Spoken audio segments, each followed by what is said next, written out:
في كده سؤال شهير أو جملة شهيرة، مين اللي أكل الجبن؟ احنا بقى هنروح مع حضراتكم دلوقتي لحديقة الحرية ده في الزمالك علشان نحضر مهرجان الجبن المصري النسخة الثالثة. ده هيكون مع زميلتنا تقى أبو النصر. يعني المهرجان ده بيشارك فيه أكتر من 70 عارض من الشركات المصرية المتخصصة في صناعة الأجبان والحلوى، وهدفه تطوير صناعة الجبنة في مصر. فخلينا نروح نشوف الفقرة دي مع بعض ونرجع لكم مرة تانية عشان نكمل باقي فقراتنا. نروح نشوف الفقرة دي.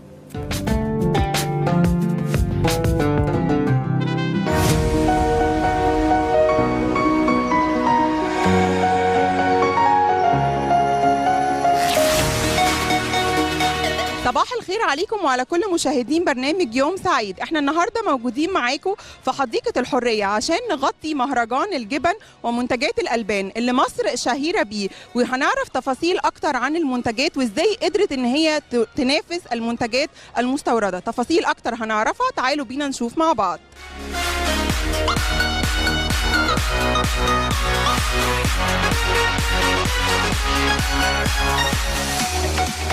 ومعانا استاذ عبد المنعم قتيلو صاحب شركه قتيلو لمنتجات الالبان والجبن الغنيه عن التعريف. بنرحب بحضرتك يا فندم. اهلا بيك يا فندم في مهرجاننا الثالث النهارده. حضرتك انا كنت هسال حضرتك ده السنه كام لتواجد حضرتك في المهرجان؟ لا، قبل ما نقول ان هو السنه الثالثه نقول ازاي معدل النمو وازاي هو النهارده فيستيفال بمعنى الكلمه.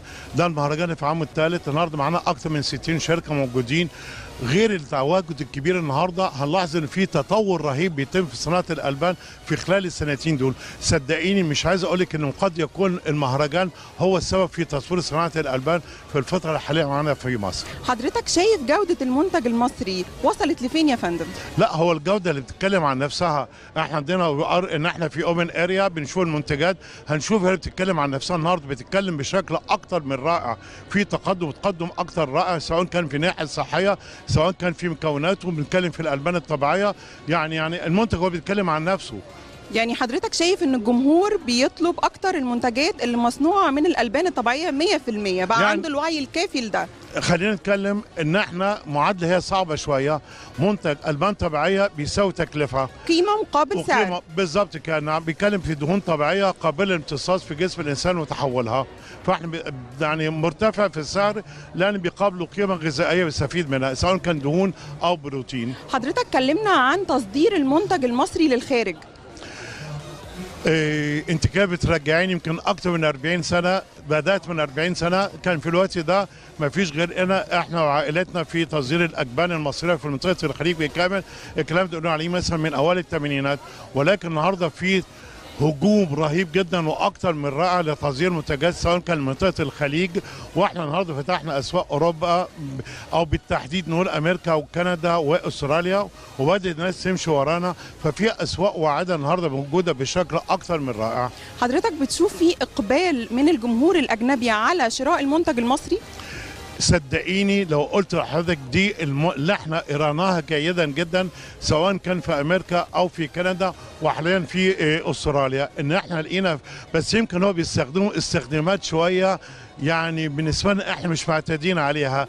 يعني انواع معينه؟ لا، غير انواع معينه. بنستخدم الجبنه الرومي ويمكن مع مشروبات معينه، مع حاجات كده مش ثقافتنا احنا، ولكن بيستهلك النهارده خاصه المنتج اللي هو الملح الخفيف والجبنه الرومي بشكلها التراديشنال. يعني حضرتك بتشوف ان بيكون في منتج عليه طلب اكتر من الجمهور المصري؟ طبعا، وده اللي حصل معانا. زي ايه يا فندم؟ بدليل نتكلم عندنا مثلا سوق زي امريكا اللي بنتكلم فيه. احنا اول ما بنخاطب الجاليات المصريه والتجمعات المصريه، بعد كده بندخل على الجماعات الشرقيه مع ده هدايا بيقدمها. بنبدا بعد كده بنلاقي في قبول من المجتمع الامريكي لبعض الاصناف، مش في كل الاصناف. يعني المنتجات اللي هي الملح بتاعها بيكون عالي شويه ما بيقبلهاش نهائي. والدليل النهارده ان في بعض سلاسل المحلات الامريكيه العملاقه النهارده في تواصل بيننا وبينها. يعني كده ان احنا قدرنا نغزو الاسواق الامريكيه، ولكن لبعض المنتجات مش لكل المنتجات. ولكن من فضلك معلش خلينا نتكلم عن نقطه مهمه جدا جدا فيها. لو نرجع بالذاكره، مؤسسه رئاسه الكلام بتقول هنا ان احنا عايزين نقلل من فاتوره الاستيراد للمنتجات اللي بيتم استيرادها. ازاي يا فندم؟ حاضر.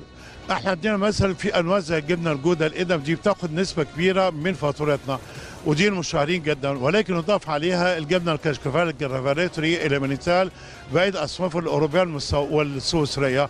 دي عليها اقبال يمكن قليل شويه، ولكن بنتكلم ان فاتورتها كيلو يتراوح من 800 ل 1200 و 1400 جنيه. عاليه جدا. كيلو عاليه، ولكن البديل بتاعها بعد كده بنيجي للكاتيجوري الاسعار اللي هي الشيدر الجوده بنتكلم في ال 600. احنا النهارده عملنا منتج سمينوه اختراع فعلا بديل للجبنه المستورده، وبنتكلم في سعر 60% او 50% من قيمه المستورد. ولو حبيت يدينا فرصه ان احنا نتعرف على المنتج على الطبيعه وندوقه يا ريت. الممتع ان احنا هنا مش قللنا من الفاتوره، لا صدرنا وفوجئنا فيه له استعداد وقبول له من المجتمع الامريكي بشكل اكثر من رائع. ودي النقطه اللي بحكي لحضرتك عنها، ان احنا بدانا نخاطب سلاسل محلات العملاقه في امريكا لبعض هذه الانواع المحدده من المنتجات.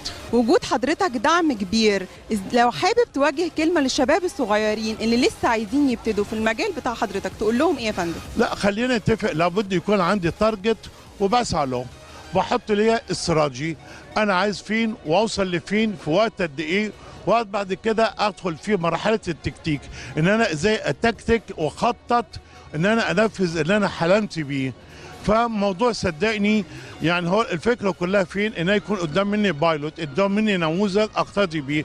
فاحنا مشكله شبابنا النهارده ان هم يعني ايه فقد جزء منهم الحماس، ولكن في نسبه موجوده احنا للحماس احنا نشتغل عليها. وخلينا نتفق ان دايما النجاح غيره، وابسط دليل للغيره بتاعتنا النهارده ايه هي؟ المهرجان ده بالتجمع الكبير بالناس اللي موجوده النهارده. ايه اللي حصل؟ احنا كنا لسه من شويه مع المهندس شيماء نائب محافظ دمياط، فاحنا قاعدين بنتكلم ان احنا عايزين ننقل مهرجان الجبنه ده في الغرفه التجاريه عندنا في دمياط، ونبدا نعمل المهرجان ده عندنا برضه في دمياط، ونرجع ننقله الى اسكندريه. يبقى اذا لما النجاح بالتجمهر اللي احنا شايفينه ده لابد ان احنا ننقله، وده البلاننج اللي احنا بنخطط له النهارده، ان احنا ننقل النجاح اللي احنا شايفينه النهارده الى في شهر 5 تقريبا او 6 الى دمياط، وبعدها الى اسكندريه. زي ما اتفقنا ان النجاح غيره، وغيره محموده. استاذ عبد المنعم قتيل، انا بشكر حضرتك جدا، اتشرفت بوجودي معاك النهارده، شكرا. اهلا بيكي، وريت ناخد جوله على المنتج اللي احنا بنقوله منافس لاوروبا. اكيد، شكرا.